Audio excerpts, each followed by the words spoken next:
rock music used to be the rebellious form of music. Do you know why it's not? Because y'all are a bunch of pretentious twats. That's why.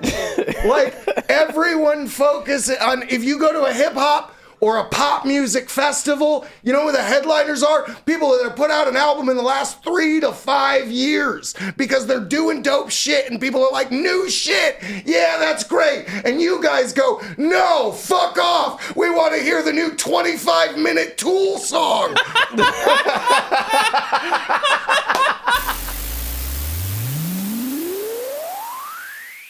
Guys, oil rig viewers, come here. Come here. Get closer. A little closer. Come here. Really lean in for this one, all right? Asher's not fucking here today, all right?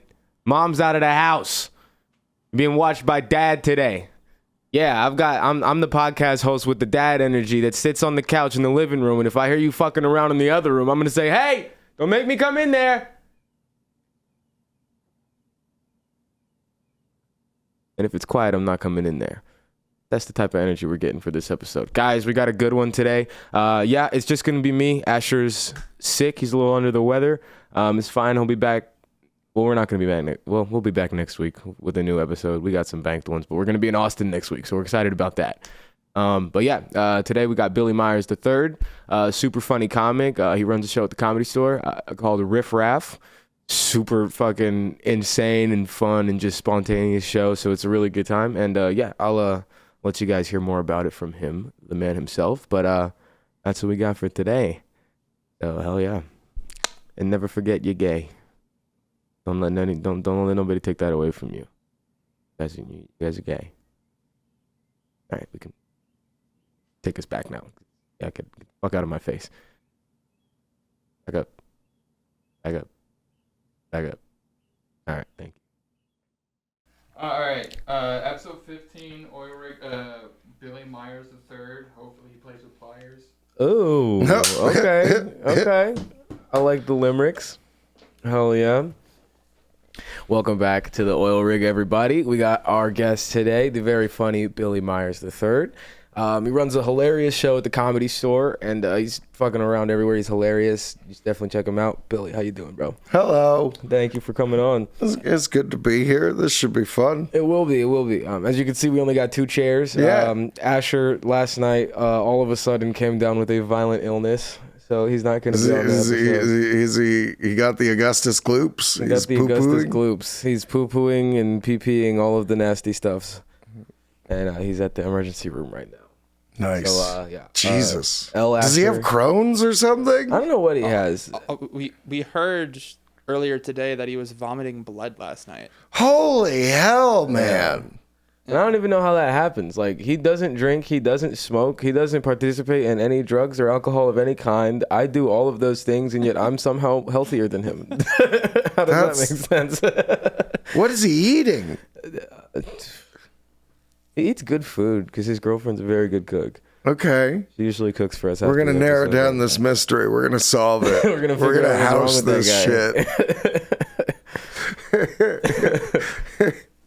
Oh, yeah. Well, we're excited to have you on. It's never lupus.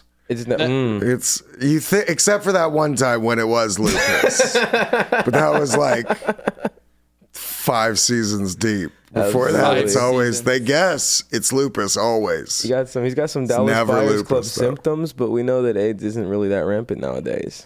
No, and they got the PrEP stuff. They can cure it. It's not so bad. That's true. Maybe that's what he's been doing. Shout out AIDS. Shout out AIDS. He's been gallivanting around the AIDS clubs. Magic Johnson, no. Hell yeah. So Billy, how long have you been doing stand-up? Oh, God. I think I'm about to hit like 13 years. 13 years. In December, so yeah. Give it up for 13 years. That's too long. I like that. That's fucking awesome, dude. What got you into it? Like, was comedy, like, was it always like in the back of your mind, like growing up, or did you just kind of stumble on it, not really, like how did it kind of happen?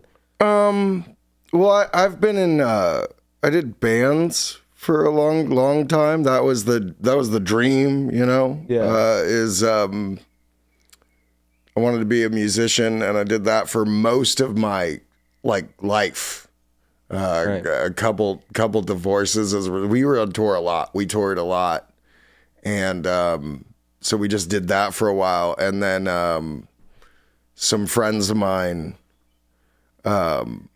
eventually doing this for a long time, and then some friends of mine who were musicians had gotten into stand up and were doing stand up, and that was kind of, I was like, oh, you mean I just like entertaining. I just like performing. I don't really care about recording music or like having I just want to get on a stage and try to entertain people. And it felt like a really fun way to do that without needing 5 other people in the same van. 7 rehearsals a week, the whole, I know, I feel that. So, what, like, I guess when you decided to start, like, where did you go? Like, did you start in LA? No. I'm from Florida. You're from Florida? Yeah. I started in Orlando. Okay. Actually, technically, I think I started, like, my first set was probably in Daytona. Oh, shit. There used to be a club, not a club. It's a bar. It was a shitty Irish bar that didn't sell whiskey. And they had an open mic there every Wednesday, and I was staying in Daytona at the time, and I had seen a friend of mine, Larry Fulford, shout out Larry, and JT Habersat, who's from Austin. He runs the Altercation Comedy Festival in Austin. Yeah, he's great. He's so funny.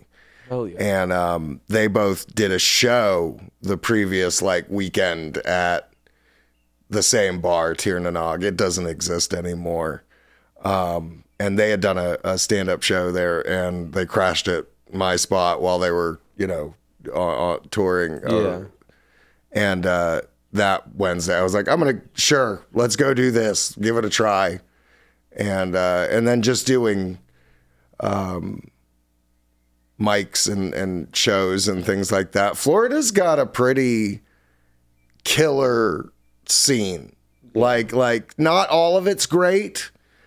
Florida's awful, but they breed killers out there. Like for sure. The comics who escape Jurassic Park, you know, they go on. They're some of the funniest in the world, and that scene is very good for learning comedy and having to, because it's like they have a club or two really, but it's mostly indie and alt shows in bars and random spots. So it's people did not know comedy was going to be happening, but they're real people. So most of them have never been to a comedy club or anything like that in their life before. But if you can win them over and get them to pay attention and, be into it, you came out of there as a strong comic. When you finally get people who want to pay attention, it's a whole different, And you could go do a lot of mics because if you were willing to drive, you could go from Orlando to Melbourne for a mic, and then over to Daytona, and Jacksonville had some good mics, and and then random shows and things like that. You could do a lot of stage time every night. It was just in very hostile environments. Every time. Oh, I like that though. That's awesome. Yeah, no, and that so I guess because the style of stand-up that you do is definitely, I guess it's not something that you would start with. You know what I mean? So when did your style kind of develop? You know? Well, that came. I don't use a microphone, right? And that started during the plague. Because in Florida, they didn't really participate in that whole thing. They were just nah, we're going to just keep everything open. Let's go. Hurricanes? You want me to stop for some shit I can't see? Yeah, dude, you'd have, I don't even know what they're putting on them vaccines as they're doing coke off a stranger's key and drinking a Red Bull. I don't trust it. Like, you should. You trust everything else. I went to Florida last year, and I'm sorry. Yeah, I know. Yeah. Never again. It's, but like, I didn't want to share a microphone with people because like comedy was still happening and I tried to stay out of it. But at a certain point, you're like, I'm going to lose my fucking mind if I don't do something. Yeah. So we would I'd go to some of the mics that I felt were like a little more safe. They were like mask up, do the things, you know? Yeah.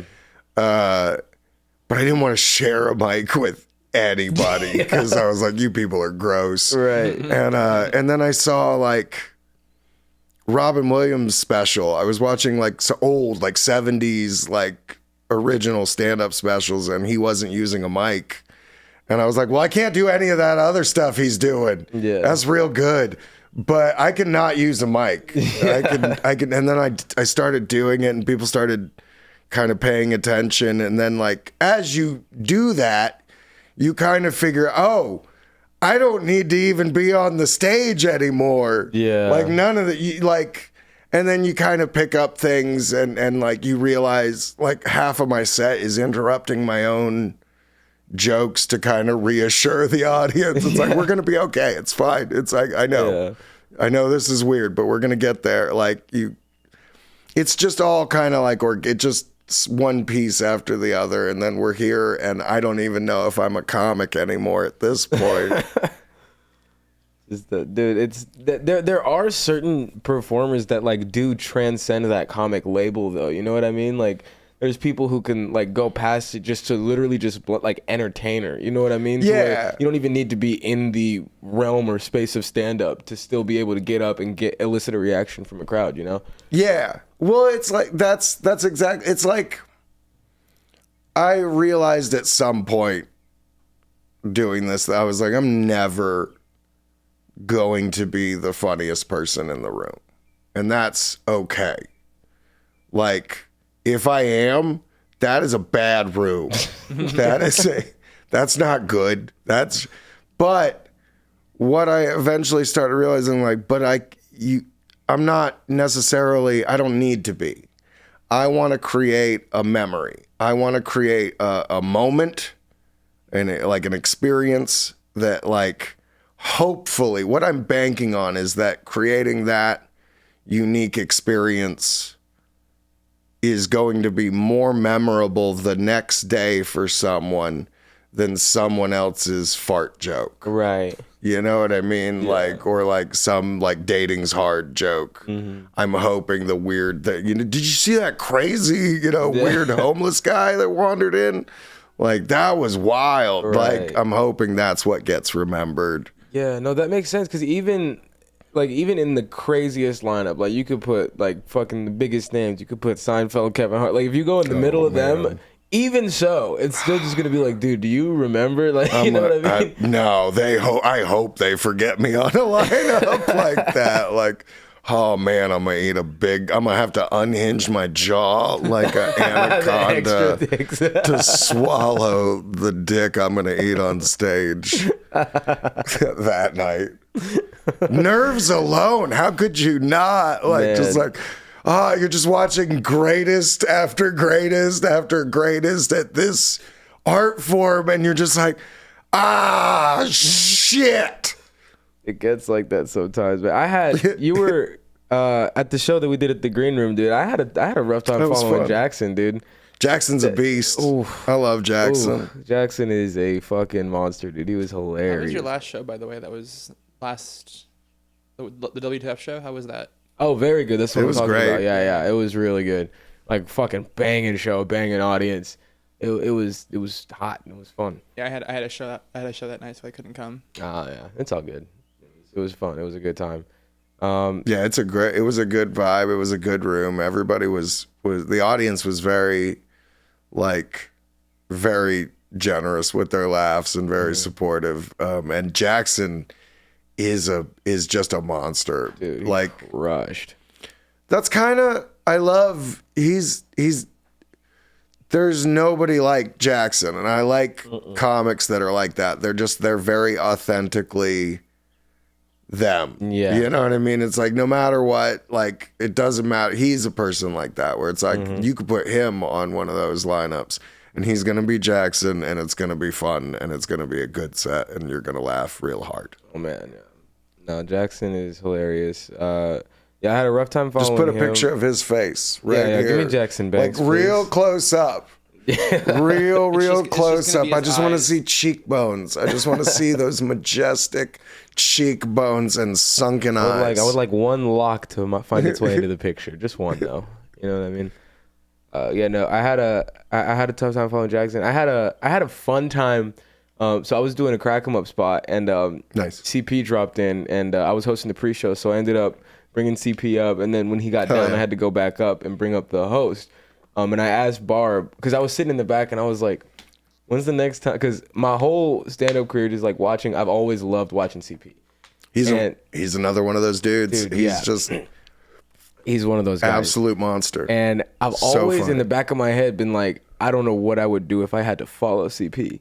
So then when I bring him up, I'm sitting there and I'm like, he's about to crush. He kills. Yeah. And then I go up to the host and I was like, hey, I know I'm bringing you up after CP. I said, would you let me do a joke like before I did? And she was like, yeah, go ahead, do your thing. So now I'm sitting here like, all right, I'm going to do 3 minutes after CP. And I'm going to see if it goes well. And I swung for the fences and it did okay. It did okay. It did okay. And I felt like in myself, I was like, okay, I followed him. I did that and I'm good. Like, I'm okay. So that's okay. I can follow him.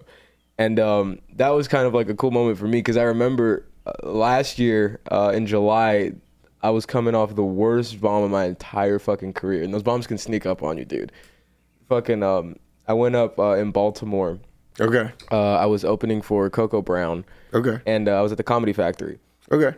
And I go up. I had 4 shows in a weekend over 4th of July. So I did. Okay. I did Thursday. 4th of July was Friday, so we skipped that. 2 shows Saturday, and then a final show on Sunday. So the last 3 shows went amazing.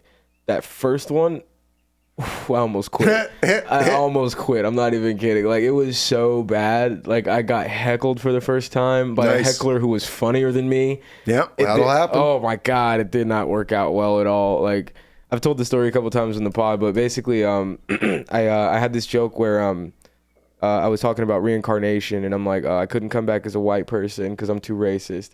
I couldn't come back as a woman because I just figured out how to use my dick. So I went, and like I'm leading up to, Right. I would hate to come back as a white woman, but before I get there, a lady in the front goes, "What if you came back funny?"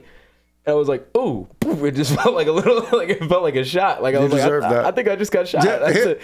I think I just got shot a little bit. And it was bad. It was really bad. And Baltimore don't mess around. they don't care about you, dude. Yeah, get to it. You took too long. I took way too long, dude. It scared me so bad because I had such a bad time after that because they weren't laughing the whole time. I had 25 minutes. They didn't laugh throughout any of it. Nice. But then that happened and it was just like all the way off the rails. Like, They were you couldn't even very find the happy. train anymore. Like, it Yeah. was gone.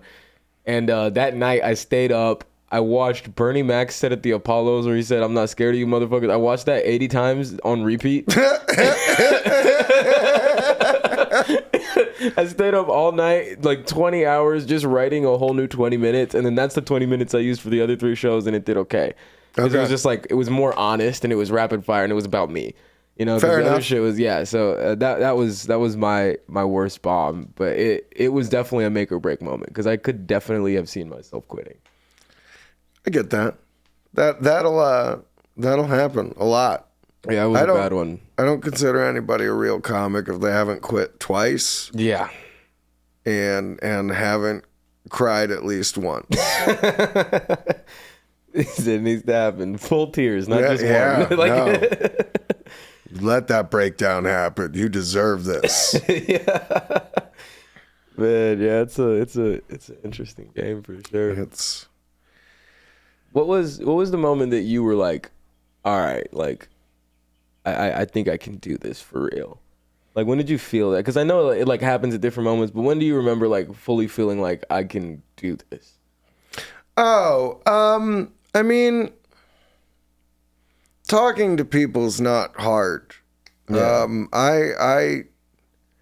I was a front man in rock bands for like most of my like 20 something years. So like talking to a crowd is not difficult. That being a musician way easier, because like you can say some dumb stuff and then they don't like it. Like if I was 3 minutes into a 25 of a music show and I've been talking, I just go, "Bah!" and they're happy again. They're just like, yeah.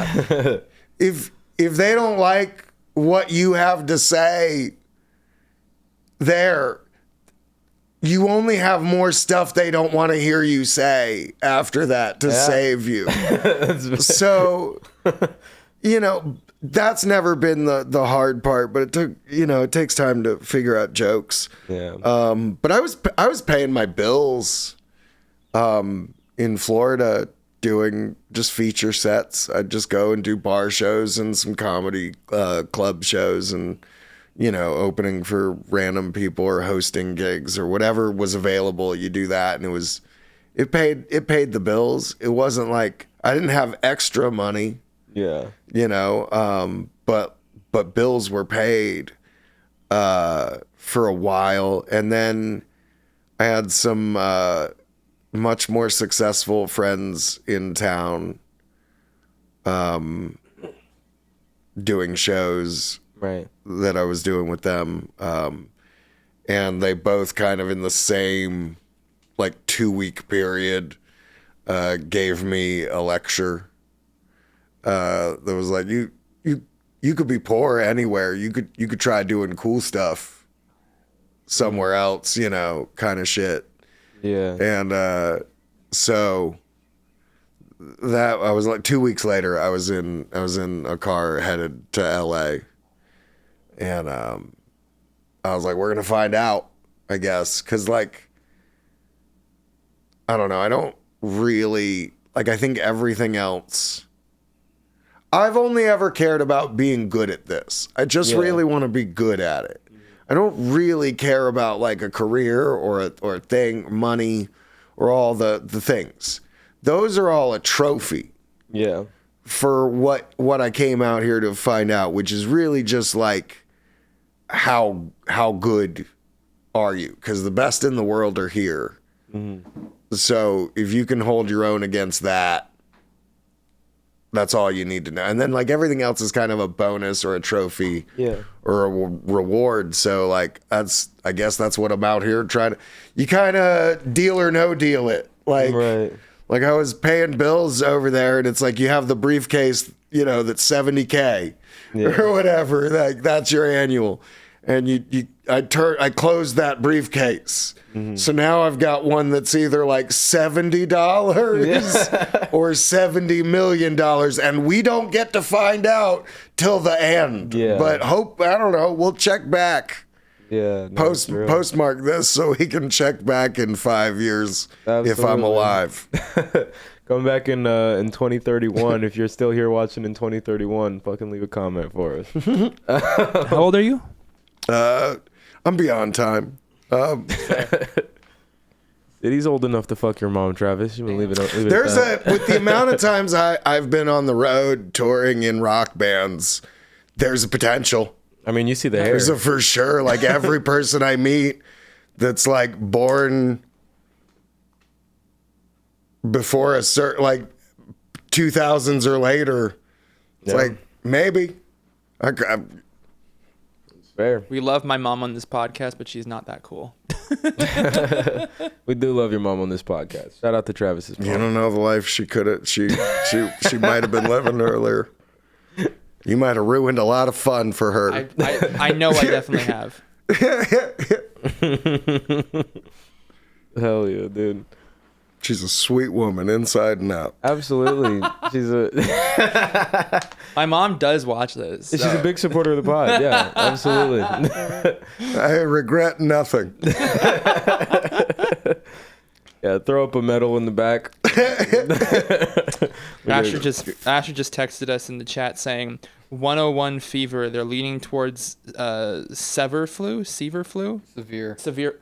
Wow, I can't read. Oh, I got that one time. The thing is, he misspelled it. Oh, did Severe he? flu? Oh, yeah.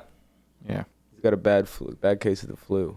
Which is weird. It's weird that he got so sick because he wasn't sick like the day before yesterday, and then we were at the Comedy Store, both hanging out in the same room the whole night. Went home. I felt perfectly fine. He was dying.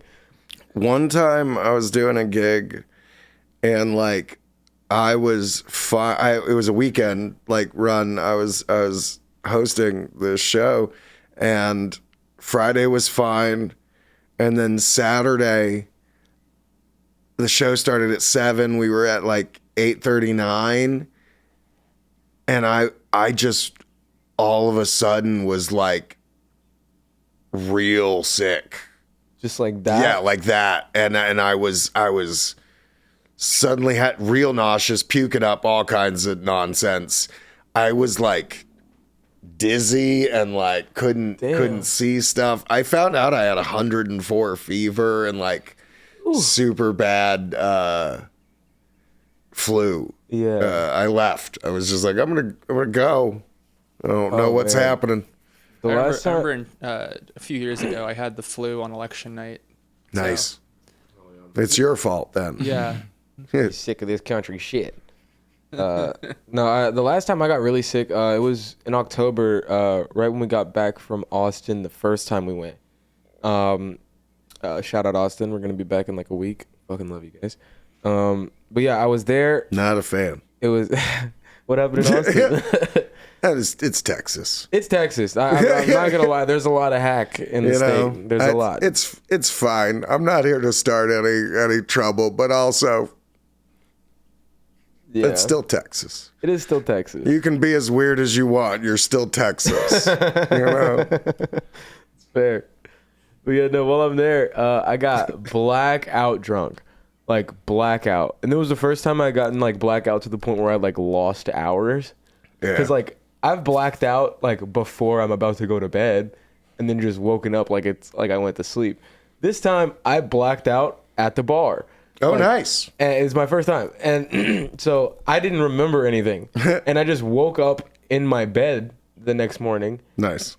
All my belongings were on me, so I didn't lose anything. No, you just made it back, or somebody take care of you. Yeah, and I'm in the bed, and I'm trying to figure out, like, I'm trying to remember getting in bed. You know what I mean? Like, I'm in bed, and I'm like, how did my shoes are on. I'm like, okay, something's up. And I started asking my friends, and they were like, oh, you just came back from the bar on one of the Lime scooters. And I'm You like, lime scootered back, just total blacked out. Blasted. I later found out that I did slip and fall and bust my elbow in a puddle. Nice. But I found out that I lime scooted back, and I'm like, I don't remember this. So I went back to the bar. Hold on, this is for the future. I want you to get the video of that. I would love of that. him falling on a lime scooter into a puddle. If we have that, we can put it. We don't have that, but you know what you can do? You can put up Joe Biden with the ice cream cone falling off his bike. I would like that. Yeah, And- that's pretty good. I'll take that. That's fair. so yeah, Him tripping off the yeah, tripping off Air Force Just One. put Fraser Crane falling off the stage and just going, oh my. Oh goodness. Oh man, yeah, I want the Wilhelm scream on there as well. So I go back to the bar where I was at. I was at Narbar, and I go back to Narbar, and I walk in, and it's the same bartender from the night before. Nice. And I was like, hey, what happened last night? And she goes, what do you mean? And I said, I was like, I don't remember leaving here. And she said, really? I said, I was blacked out. And she said, really? I said, what was I doing? She said, you were sitting at the bar, ordering more drinks, talking super coherently about Star Wars.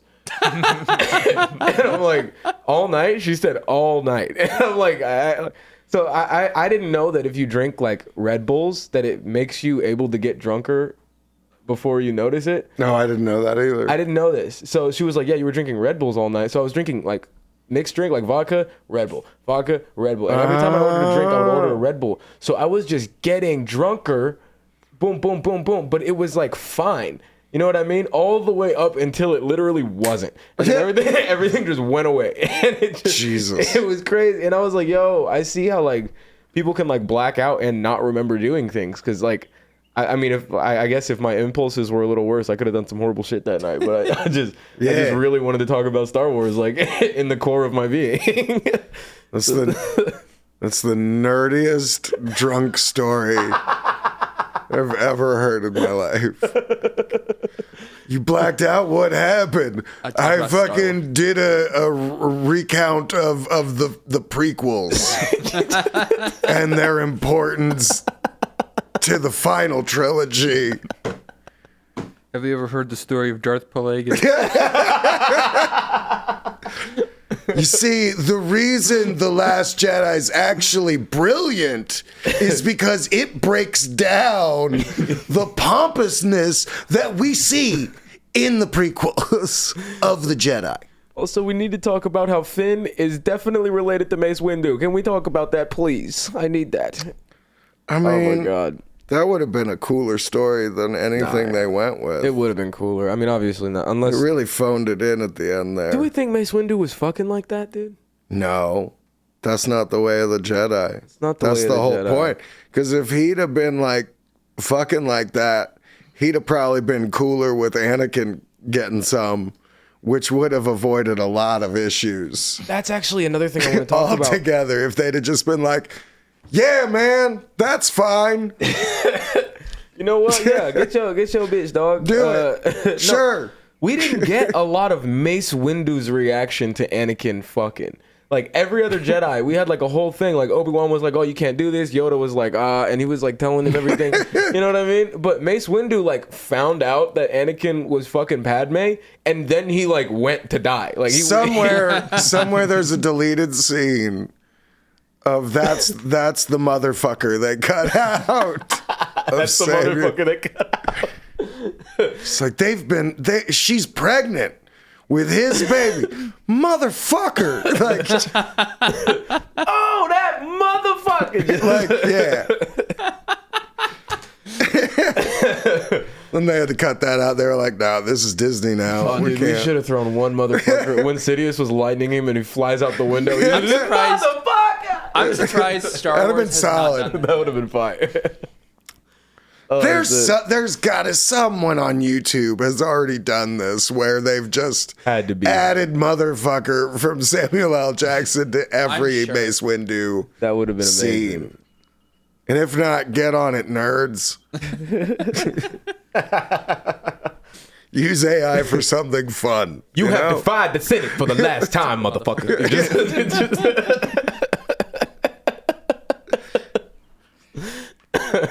Everybody likes it. Awesome. That would be amazing. Oh shit! What's it? So I didn't know you were a big fan of Star Wars. I'm not. I just like, listen, man, musicians and comics and everybody are like, all my friends are nerds. So what's your nerdy guilty pleasure? Because I'm like, I Star don't Wars believe and- in guilty pleasures. I think if you like shit, you like shit, and if people I don't care. I don't give a shit who like doesn't. We live in a world where, thanks to social media, people have forgotten that opinions are not facts. Facts. And so, like, you know, yeah, I think some stuff is cool and some stuff is lame, but that's an opinion, and that's fine. Yeah. If people don't agree. I really hate the phenomenon in social media where like we're starting to treat art as team sports. Oh yeah, that's weird. It's really annoying. Yeah, like if you don't like this, you're an idiot. Yeah. Like, and all that, like where they get into like, Yeah. what's better, what's the greatest of all time. It's like just enjoy some shit, man. Yeah. it's okay to like what you like, man. Yeah, exactly. Just like the thing. That's fine. They don't, and that's okay too. Yeah. You know, That's why I got off of Twitter. I mean, that's Yeah. part of why I got off of Twitter. I haven't been on Twitter. I do Threads sometimes, but I don't do it a lot. I feel like Threads is kind of turning into Twitter. What Twitter used to be, you know? Threads is still a cesspool, but it's nowhere near as big of a cesspool as Twitter. Well, Twitter was cool in like 2011. Sure. And I feel like- wasn't on Twitter then. I feel like It was Thread- fine. Yeah. It was a lot. Like my bands got some sponsorships and endorsements because of Twitter, because like I would or like journalists, like we'd get some reviews because they'd be like, oh, I've talked to that guy on Twitter. Yeah. When like our album would come up for like a review or whatever, we'll give this a listen. And then like we got an Orange endorsement because I'd tweet at the Orange people like on Twitter. Yeah. And things like that. It was a funner time. Yeah. Oh, that's cool. It was a little more. I just can't stand film Twitter. Oh my God, yeah. Yeah. The biggest, most obnoxious. Film nerds are the worst of the nerds. I like movies a lot. I watch Yeah. a lot of movies. Everyone here knows that. I mean, now you know that. But like, When film nerds get together and then they decide a hierarchy. yeah, it's so just get over yourselves, please. Fuck. my that movie, Everything Everywhere All at Once, when that came out, like it was really popular. Yeah. It was really popular. Everyone loved it. I've still never seen it. It's fantastic. It's pretty fun. It's fun. It's a pretty fun movie. Check it out. But like once it started getting popular, I noticed on like film Twitter, just the biggest film nerds just turned on it immediately because Oh, it of just became course. popular. And just like you liked this movie like 3 weeks ago. Yeah, but you've never seen Taxi, have you? It's the most like music is like second. Like A little music fans, like in particular like metal and punk and like hardcore, they're the most pretentious dipshits. And listen, I like all the bands. That's like, but also on principle, go fuck yourself. You get over it. You need to learn how to have fun and talk to women. That's what you need. Like Look at Anakin Satan's while you're cool, watching- while you're but saying you know this. what This is Satan straight to loves? Anakin. Orgies and social gatherings and like shit where it's celebratory. You know, it's less about the this sounds like dog scraping. We can't let these people take the like, dude, lighten up. It's 4 dudes who smell like garbage talking about Satan shit. It's not that deep. It's not that deep. It's cool. I'm in. Let's beat the shit out of each other while it's blah, blah, ah. Let's fucking go. I'm in. I spent a lifetime dedicated to this. Like, you ruin it for everyone. You're the reason, like, rock music used to be the rebellious form of music. Do you know why it's not? Because y'all are a bunch of pretentious twats. That's why. Like, everyone focuses on, if you go to a hip hop or a pop music festival, you know who the headliners are? People that have put out an album in the last 3 to 5 years because they're doing dope shit and people are like, new shit. Yeah, that's great. And you guys go, no, fuck off. We want to hear the new 25-minute Tool song. God forbid we have somebody that hasn't been around for 30 years get some credit for doing something neato just because you don't have their t-shirt. Fuck yeah. And I want an applauding crowd after that, too. And then movie people are worse because they don't even have a soundtrack. They have every bit of the cinematography, and if you really look to Kurosawa, they're just shove it up your asshole and get laid. You know what Kurosawa would tell you to do? Get laid. Talk to a woman. Talk to a man. Talk to anyone. But kiss someone delicately with feeling. Make eye contact with another human being and tell them you're afraid for once. It's okay to laugh. It's okay. Comedies don't get Oscars because these people take themselves so seriously that they need validation for their art. You're speaking my language here. I love this. Fuck. This is the best clip we're gonna get. That just saged the internet, dude. Oh We man, needed that. a bunch of comments are coming that I am not going to read. I just want you to know ahead of time. I will defend you. And if We'll you defend and it you, really, the best you're going to get is me is like, good one. Yeah, thanks. You say that This bumped me in the algorithm. I really appreciate it as a struggling artist. your angry reply and subsequent angry replies where you think I'm angry did me a lot of help. It really pushed that clip further in the algorithm than it probably would have if you'd have just kept going and kept your opinion to yourself. I'm not over it. Kurosawa would tell you to get laid. That's so fucking funny. So, Definitely probably would though. I mean, Most misunderstood geniuses would tell you to get some bitches, dude. It's funny you say that as I'm a metalhead wearing a movie T-shirt. Yeah, that was That's why I was pointing out straight down the barrel to Anakin. I completely agree with the whole metal thing. You guys might not know what race Anakin was, but you know who he is as a person after that rant. it's that's the problem with kind of the sub-niche culture, niche. Niche or niche? It's niche. I just like saying it a bunch of wrong ways. Put it Clip on that niche. out. That's niche. So that some dipshit spends 20 minutes. It's niche. Like My it's problem- pronounced and then they phonetically paragraph it. Oh yeah. I actually do the same thing with quiche. I call it quiche. Kish. My problem with a lot of online internet discussions, redundant, is there's just no sense of community. And when you go outside and you engage with people like-minded, it's nothing like it is on the internet or Twitter. There's so much community. There's a lot of fun to be had. There's a lot of laughs, actual connection being made with your mutual interests. Yeah. And I that's why again I can't stand Twitter because it's not fun. We've the answer to anything bad is never more isolation. No. And like I was about to say with the sub niche thing, it's that's what happens. It stops being communal. Yeah. And it really starts kind of just being everybody stating their opinion as facts. Yeah.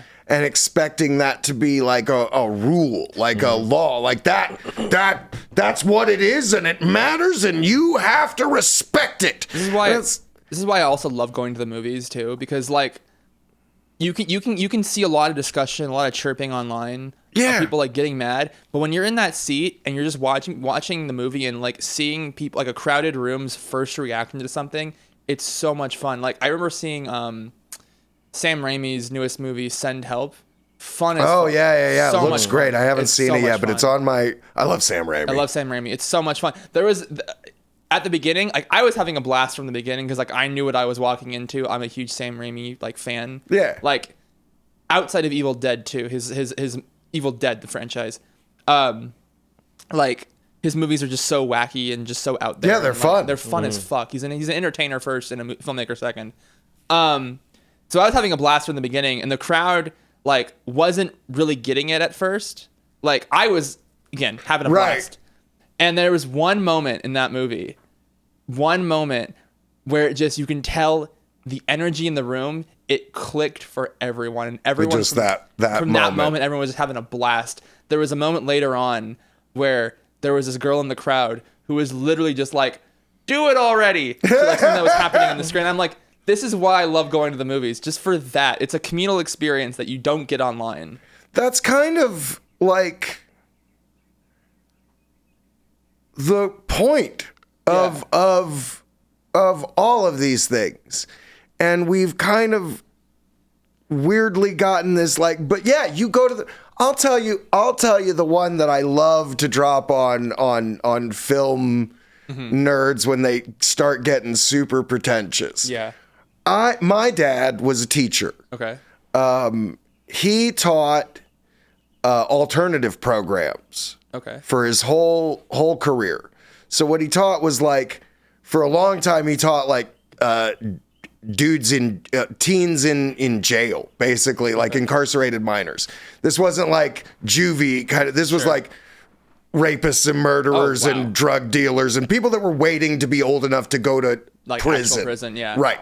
They're serving out long sentence, but they have to be in school as well, and they have to be in school for longer than the regular school year. Like so some of the times he would teach a movie appreciation class, a film appreciation class, and he'd go through all the, history of film and stuff like that. And he taught this same class when he taught for a program called COPE, which is pregnant teens that are trying to get their like GED and stuff. And he'd do this same class. And one of the things he showed to both those classes was Armageddon. Okay. And when you can make fun of that movie, you can shit on every aspect.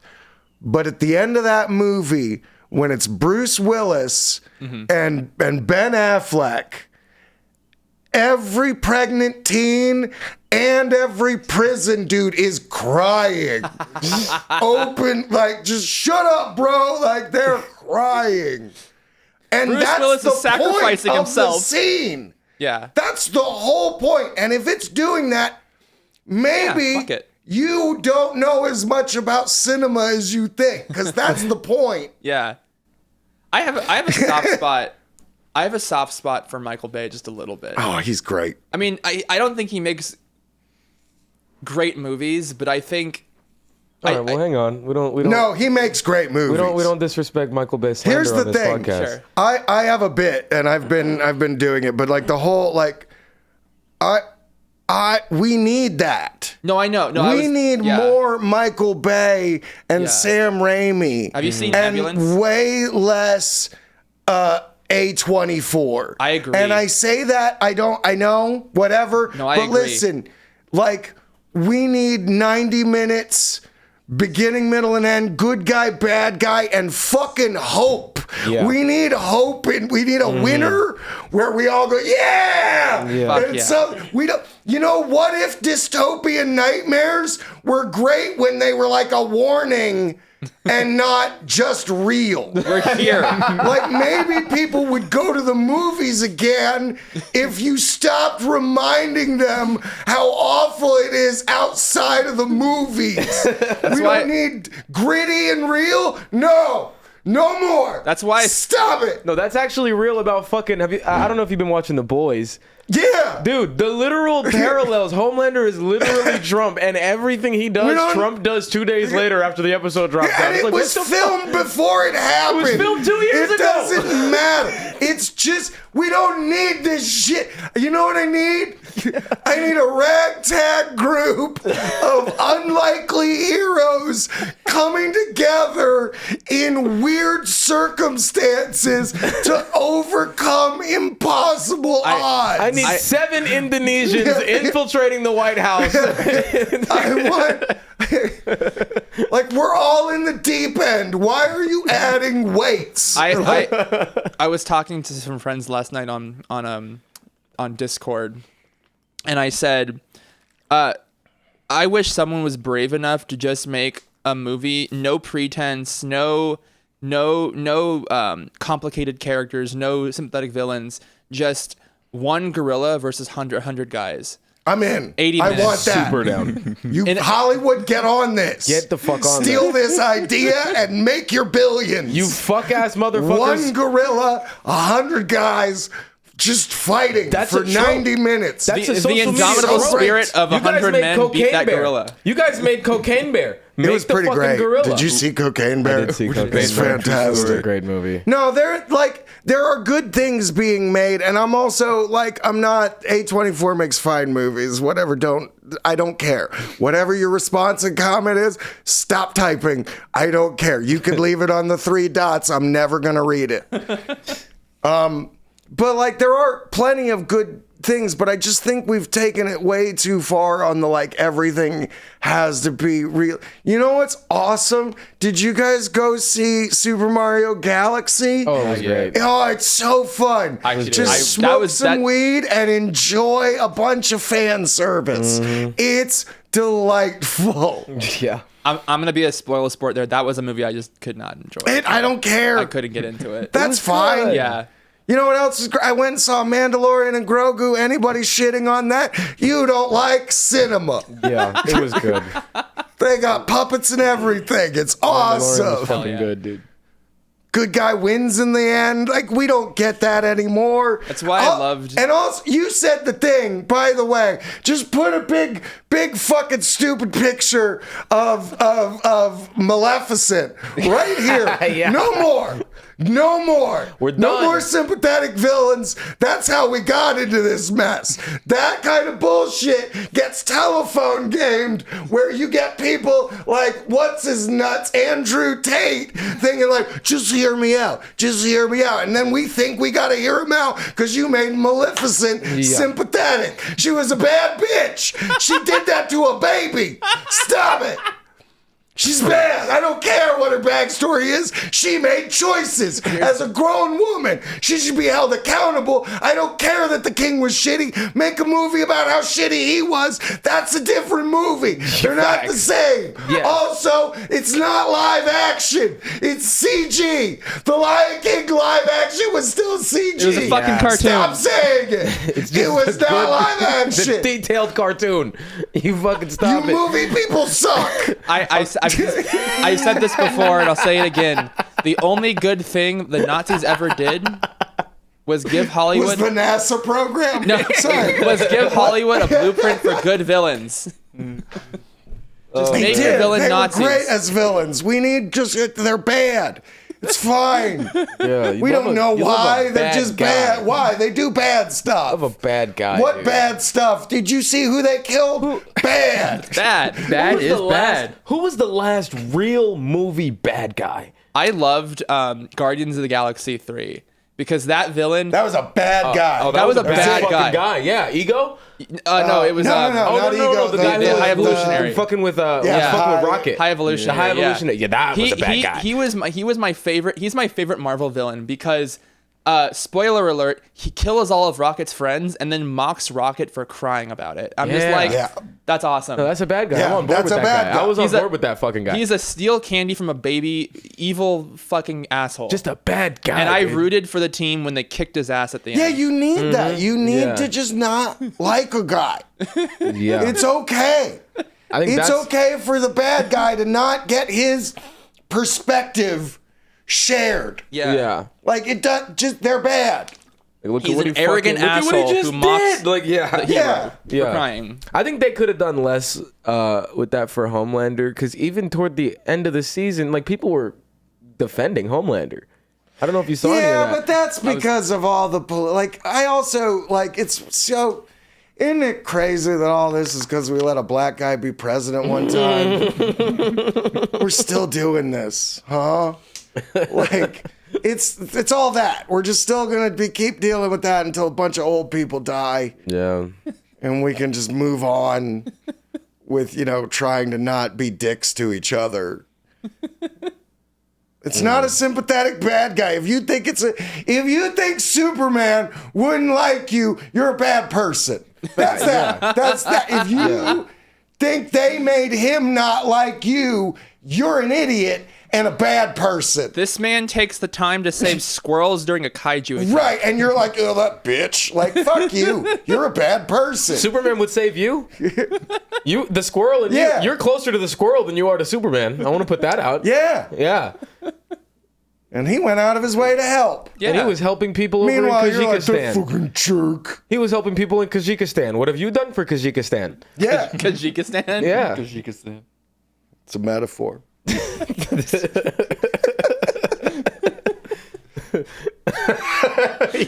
And there's gonna be some fucking comic book nerd in the comics. Actually, it's technically a metaphor for the Eastern Asian Oh, is it? area. Oh, is it really? Oh, is like, it really? really? I couldn't tell when they didn't No one change. cares! I couldn't tell when they didn't change the geographical location at all. I couldn't tell. Not I couldn't everything tell. needs a backstory. Not everything needs lore. Not everything needs everything explained to the finest fucking detail. That's why I love George Lucas as well. His every Star I Wars. hate George Lucas. Oh, I love George. I love George Lucas. Every single backstory, like little itty bitty bits of lore of Star Wars. It was just George Lucas decided this was a thing during his lunch break while he was eating salad and drinking Diet Coke. Yeah, it's not absolutely. it's not that serious. I take it back. I do, because I forgot my favorite.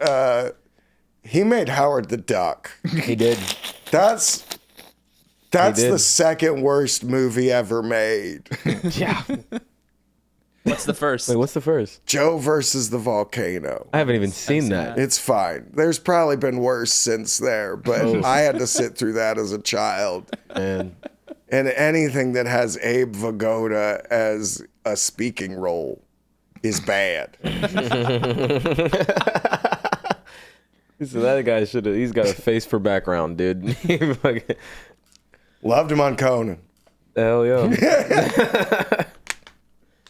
Holy shit, dude. No, yeah, I think it's just good to just be happy with just being entertained and let your disbelief be suspended. Like, it doesn't have to be talking about the dude. We got a giant green middle finger in the Middle East. You, like, be happy for that. Like right now, I just like we could just stand with a little more like hope and escapism, and like everything is, if you do everything as like gritty and real, it is always going to end in a bummer. Yeah. Yeah. Like there's no, like I've said this before, but like without, if you take Batman, that's gritty and real. At some point, that movie should be 30 minutes, and it's just somebody going, Bruce, give him money. That's it. That's the whole movie. Just fix the infrastructure. You can afford it.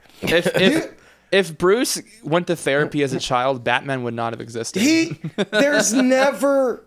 goes straight to beating people. He could bribe every like homeless person or like drug dealer. He could just bribe them, and it would fix something in the economy for the better instead of punching them. But if there's a giant crocodile man, okay, man, have at it. This might be too much for the police. Beat the shit out of that guy. Go fight him. Like Clay Monster. Sure, I get it. We need you. I'm excited for Clayface, dude. But, That yeah, it movie's looks sick. fun. But like, that is, you need fantasy. You need like an escape type of thing. You need this to be not real. Yeah. So that we can just enjoy something for 10 goddamn minutes. Because that's real too. Because if you put Batman into the real world, he would fuck up the economy so bad. Because you got to look at it like this, right?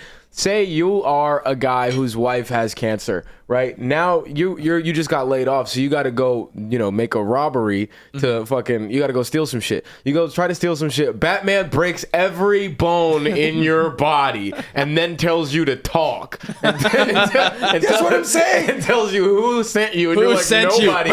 I'm working by myself. Now you're in the hospital. Batman doesn't help with your hospital bills.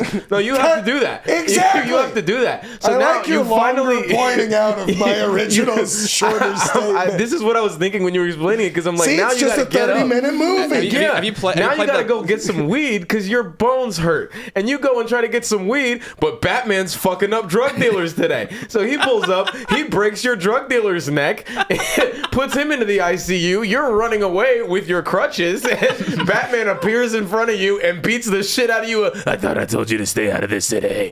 It's like, I live here, Batman. Yeah, that's what I said, but much shorter. Yeah, I love that. Moral of the story: Batman's kind of a prick.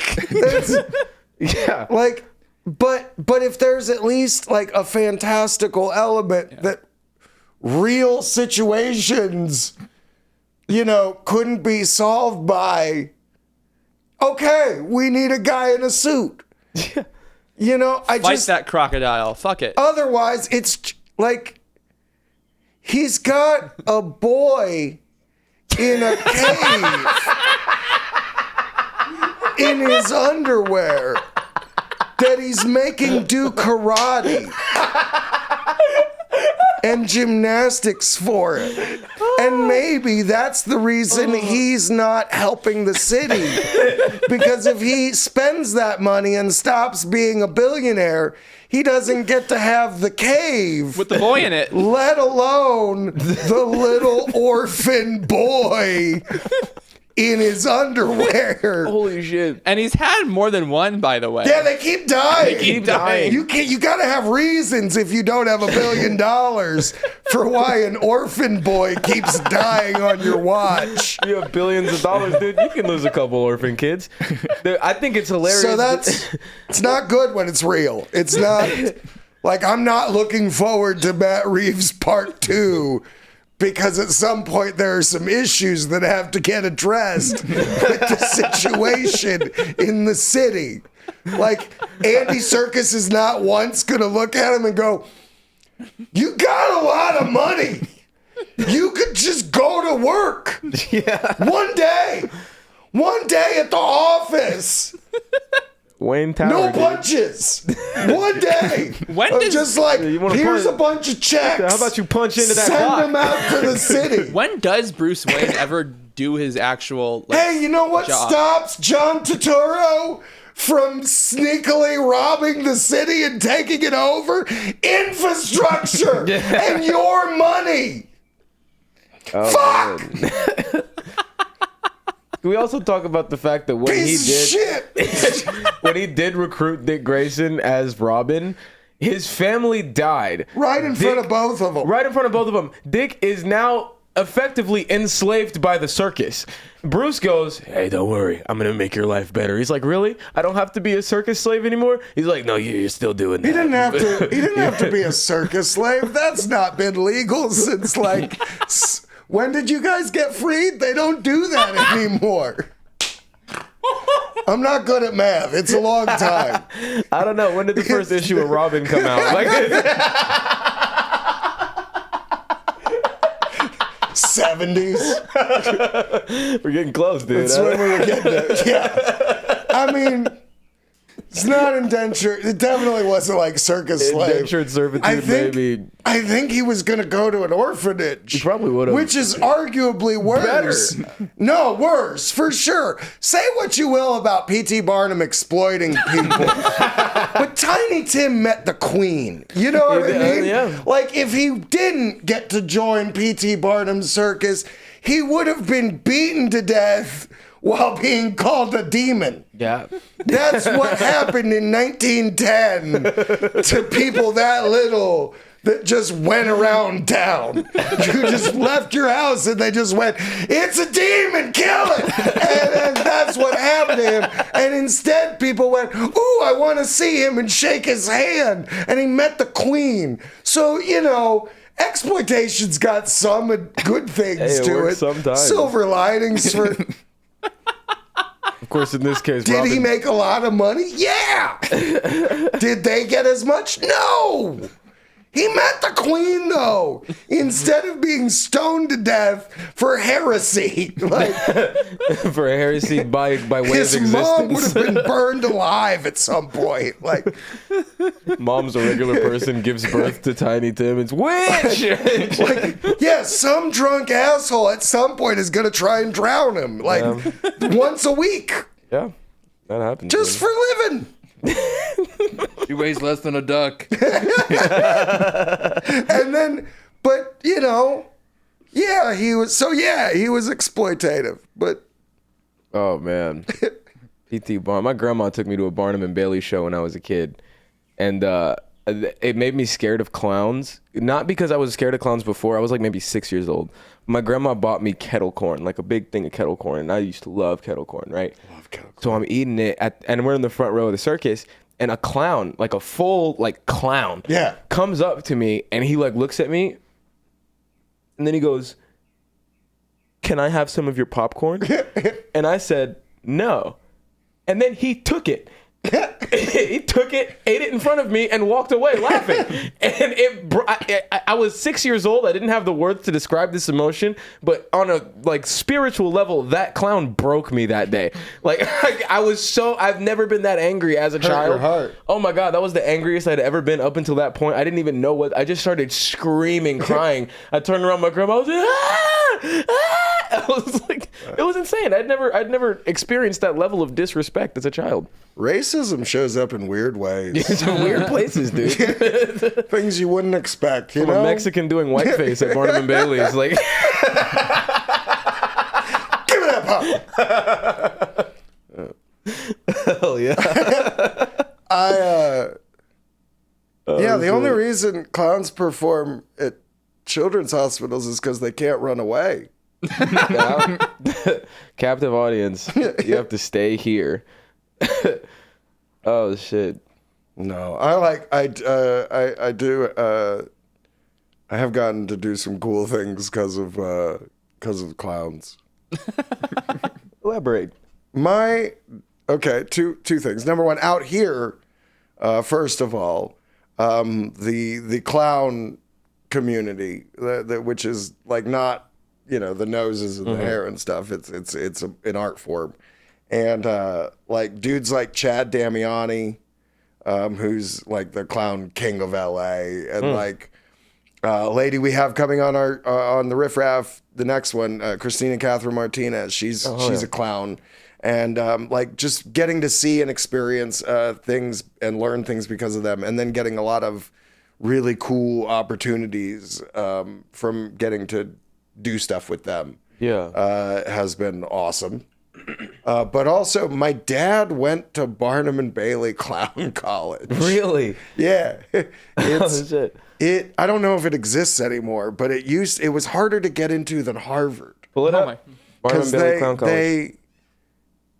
They get the same amount of applicants as like Harvard, but like they only take like 250 people a year. Oh, so this is like a real something. industry. Yeah, it's like that's where they train their clowns and stuff for the. I guess for I the never circus, thought for real. about formal clown training. I guess it's the same as like you can take clown classes or clown college. But this is like the real deal because these were the people that were going to be in the circus. Right. My dad though, he worked for a in the summers. He worked for a place called Party World, or not Party World, Circus World, which was a like party supply store, but it was a Barnum and Bailey owned party supply store, right? And so like in malls, they'd have like people painting faces on kids and doing clown shit like that. I wanna just interject real quick. I have two things to say. One, we're over an hour, and two, have we ordered the pizza yet? Yeah. The pizza's gonna be here in 20 minutes. Okay, cool. Nice. Yeah. Hell yeah. And the hour thing, I was just letting you guys know. Yeah, you guys can keep going. I don't care. But no. But like, because of that, you learn how to do a lot of weird things. Like he just worked for a place painting the faces, but if you wanted to do that for an official Barnum and Bailey thing, you had to go to their clown college and learn how to do it like the right way. That's and all kinda that cool, stuff. But also learned how to juggle and breathe fire and do all kinds of hell fun, yeah. That's cool. ridiculous stuff. I do know how to juggle. Hell yeah. I was taught. I probably couldn't do it anymore if I wanted to. I haven't done it in 12 years. I've tried to learn.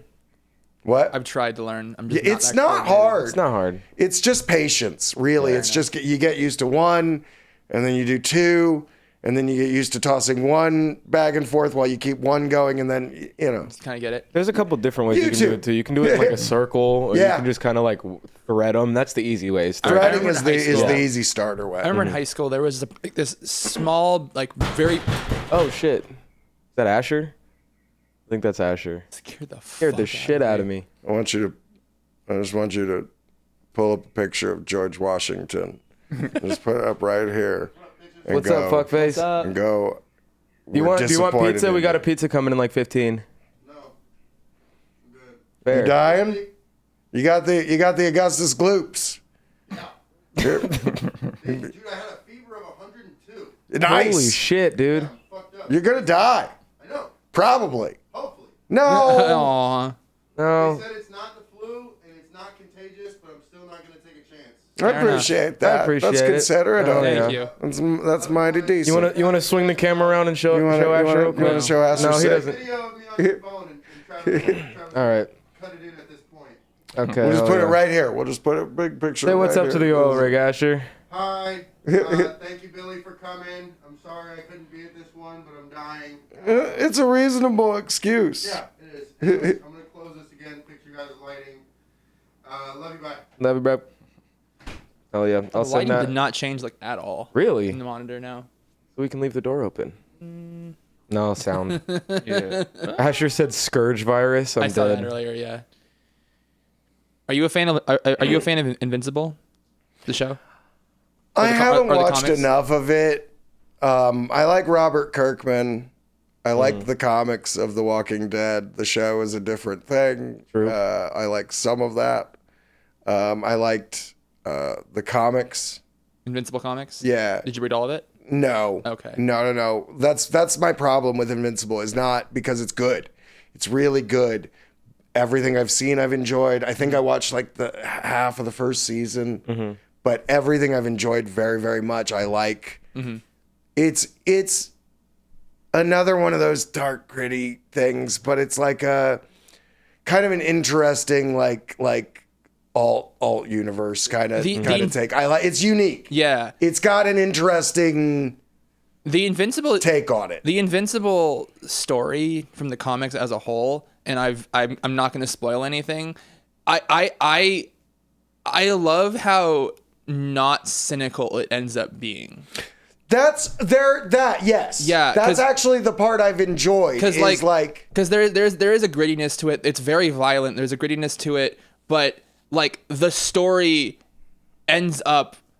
it's about the kid being a hero. It's about the kid he actually learning. wants to be. Yeah, it's about the kid learning to be a. It's about Mark learning to be a hero. Yeah. In spite of how just absolutely fucked up the world it is. And by the end of the series, again, I won't spoil anything. Yeah. He ends up becoming his namesake and becoming this sort of ray of hope for the universe. That's awesome. Yeah, it's great. It's a great. No, I just think we need a little bit more hope and optimism, and like I think we've just focused for so long on like the worst possible endings that we've kind of just like almost made it happen, like The Secret style. Yeah. You know, like maybe here's the converse to this. And I was talking to them about this earlier. Have you watched Euphoria? I am a 43-year-old That's man. Totally fair. Here, I was just saying this. I'm going to look right on the camera. If you have watched and enjoyed Euphoria, you never get to take a moral stance on anything ever again. I have watched you're talking and to I have Travis. liked You're talking to Andy Euphoria. before. Now you're talking to Travis. I'm happy about You're this. a part of the problem. You can't be like, release the files. Ooh, Euphoria's on.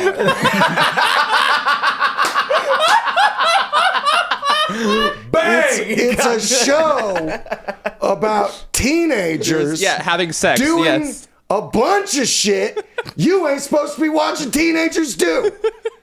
That show should have a sign, like a sign at the beginning, and it should be like, "Are you older than 22?" And if you click yes, it's just a POV of you watching something else on TV, and every few minutes you just turn your head and go, "Hey, I know what you're doing in there. Knock it off. Keep that door open. Keep that door open. At least a crack." I have said, Hands I've above the said blankets. this. Hands I've above said the That's this how on you the get pregnant. Stop it. I've said this on the pod now 3 times. Sam Levinson is a sex pervert, and we need to check his hard drives. Allegedly. Yeah. I mean, it is an Israel produced show. The previous version of it was And what was the current one based on? the Israeli show. Yes. I stand by my. I don't have an actual political stance I'm just on saying. Euphoria, other than you're a bad person if you watch it and you are older than 22 years old. That is none of your business, and you should be telling them to call their moms. Now, they're Travis, worried. Travis, tell Billy how old you are. I am 28 years old. Yeah, see, you're treading thin line. It's creepy. Part of the problem. You're on. You could turn it around. You're still at an age where you could say, you know what? I'm not going to do this anymore. And you could be a better person. Well, I want you get in front of here. We'll change spots. I don't You get- look in this camera and you say, "I'm sorry, America. I'm I've not- let you down." I'm not going to get on camera, but I will say I'm sorry, America. I've let you down. Travis, if when you're 30, you're talking about, have you guys seen season 5 of Euphoria? Well, it's over now. It's over now. There's like The series ended on back Sunday. in my day, we just Oh, it's watched over? Yeah. fucking Jerry Springer, like decent Oh people. my God, I love Jerry When Springer. we needed trash, we just knew what we wanted and we didn't lie. My favorite Jerry Springer moment was when they brought on the Iron Sheik, or the was it the Iron Sheik? Probably. The Iron Sheik. To defend wrestling? No, the Iron Sheik was the secret boyfriend of this one woman who was cheating on her other boyfriend with the Iron Sheik, and the crowd just goes Sheik, Sheik, Sheik, Sheik, Sheik, and it ruled. Yeah. Jerry Springer was great. Jerry Springer It's- ruled. Rest in if you peace. are a grown-up and you are finding yourself wanting to watch Euphoria, you're like, maybe I'm missing out. I have FOMO for what the cool people are watching these days. Just go to YouTube and grab every Maury and Jerry Springer episode you can. You can even do Steve Wilkos. Yeah, still the same. Same thing. That's just what that show is, but we knew that was fake. I had an overall point of what I was gonna say with the Euphoria thing. Let me get into my Jerry Springer Okay, thing. go ahead. My favorite moment from Jerry Springer is when we found out that Jerry was a gangster for real and was down to fight people. Because I remember my whole time I was like, oh, Jerry is not throwing hands because he's got bodyguards. And there was one episode, and I'll see if I can find the clip to send you to put it up behind me. But there's one episode where there's a guy in the audience who straight up calls out Jerry, and Jerry like walks up and like smacks him in the face. Jerry like walks up, hits him, and then the security guards like rush, and then Hell Jerry's yeah. just like, yeah, what do you think this is? Like, what? And I was like, yeah. He was the mayor of what? Ohio? I think it was like- Cincinnati? I think it was He like was a mayor? Cincinnati, yeah. Yeah, Cincinnati. Yeah, Yeah, he was- that was how his career started. He was a the mayor. He was a mayor of Cincinnati, and then I think he was involved with the scandal where he paid like a stripper with a check or something like No, that. he paid a sex worker by Oh. check. Yeah. And the Oh, sex Jerry- worker wouldn't accept a check, and so police then got involved. Yeah.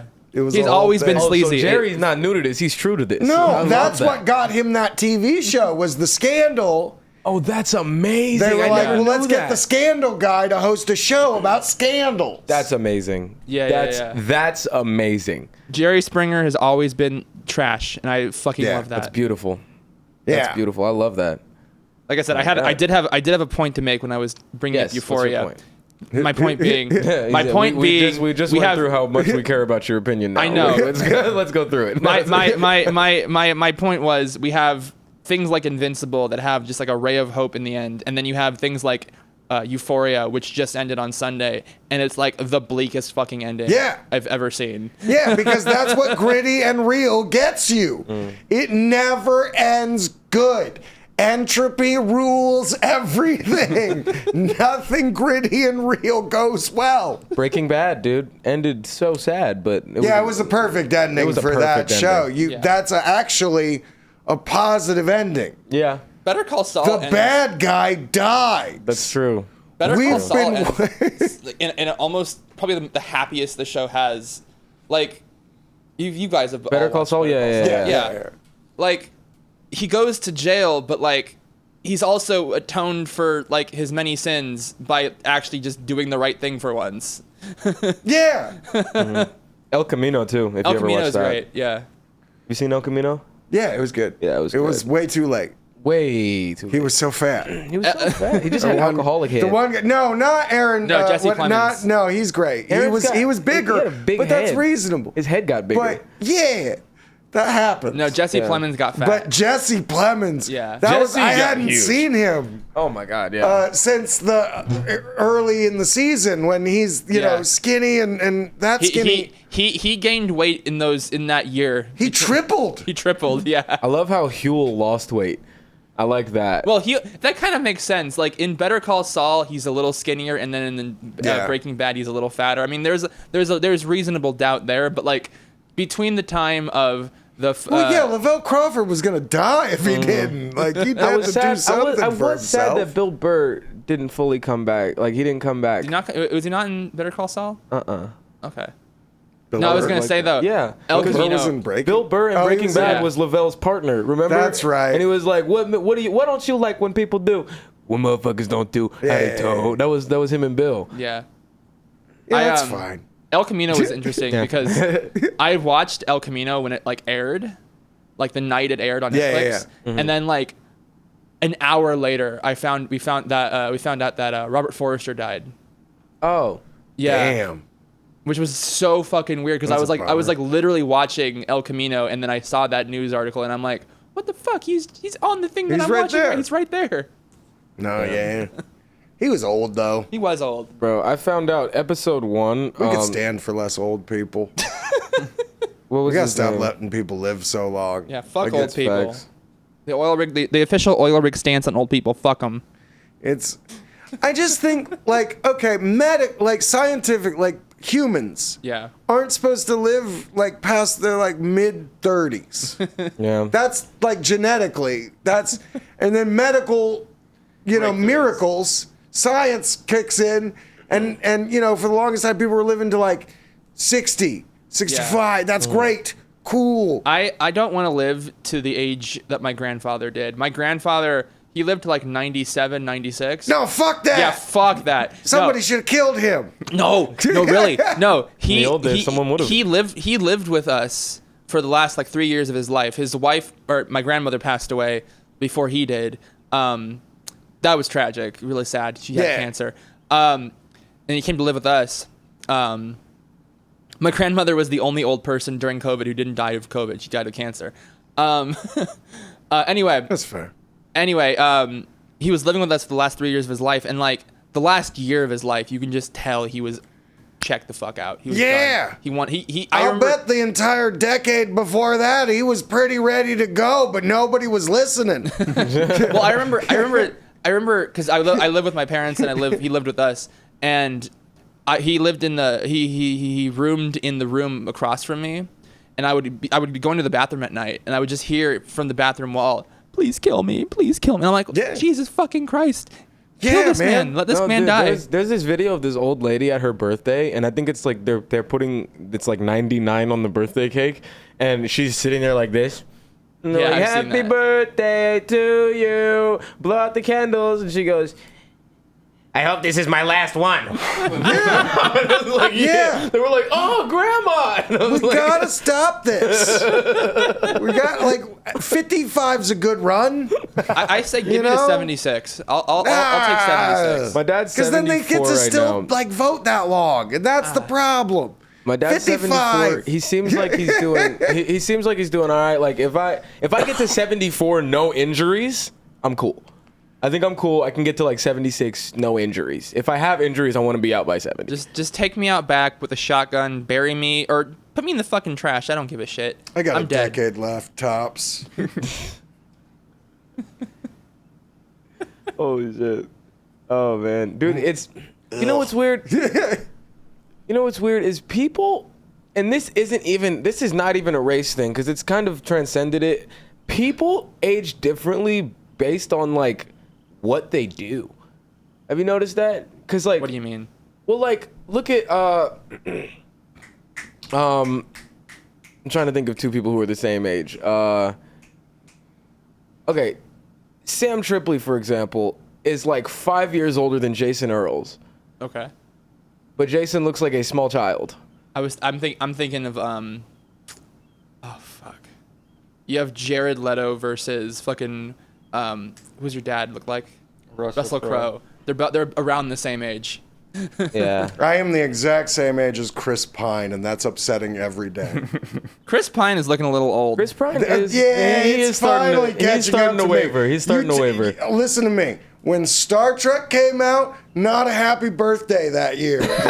Like, I just looked at that and I was like, And now he's like he's got your He's let go. He's embraced my lifestyle, and I quite frankly think it's unfair that he's ripping me off. Like, bro, you're handsome. Just be handsome. Like, stop I want him to stealing be my more stuff. things. His agent sucks. Probably. He should have been bigger than he is now. There's a few. Why isn't Timothy Oliphant like Yes! so Yes. famous? Why isn't he like the biggest actor? Yes, He's so I've been good. saying this. I've been saying this for a while now. He's really good. There's a few of them where it's just like, what happened? I had an idea for a loose idea for a movie where Timothy Olyphant and Chris Pine play two brothers in a western. I'd watch that. That would sounds watch fucking. That would be awesome. I would watch that. I'd watch the shit out of that. Yeah. Absolutely. All right, I need a cigarette. So this is Yes, we're sir. done. I think that's good. Yeah. Let's go ahead and. Do you have anything you want to plug? This is going to be out in 2 weeks. No. No? All right. No. Come check out the Riff Raff show at the Comedy Store. You Google it or whatever. And that's been the Oil Rig. Later, fuckers. That was fun.